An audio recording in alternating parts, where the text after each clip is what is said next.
Canine rescue of the week is Hank. Look at Hank, just such a good dog. 7 years old, he's a hound beagle mix. Now he's a senior, you can see a little gray there in the forehead, so it's kind of hard often to find senior dogs homes. But he's a really sweet boy. He's only 55 pounds, so he's big but not huge. Not a city dog. He's going to need some room to run, and an owner who'll promise to walk him every day, probably 2 times a day. Loves to be outdoors, so he'll definitely need a fenced-in yard. He's not a super high-energy dog. A lot of the dogs aren't by the time they get to 7, 8 years old.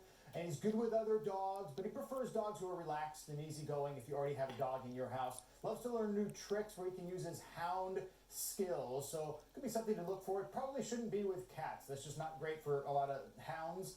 And he can be with kids as long as they're over 8 years old, kind of understand that this is a senior puppy, not a puppy. So if Hank seems like the perfect dog for you and your family, text the word rescue to us, 206-448-4545, and we'll get you started on the process. And then we have another success story, but this is kind of sort of a failure, but they call it a foster failure, where his foster family just falls in love and just adopts him straight out. And we profiled Chance, this German Shepherd Rottweiler mix, back in April. People have a lot of ideas about Shepherds and Rotts, but they're great dogs. He had been in shelters for 3 years in Texas, here in Washington. Now he has his forever home, and it's in part because of the family, of course, but also the Northwest Canine Coalition for making these connections happen.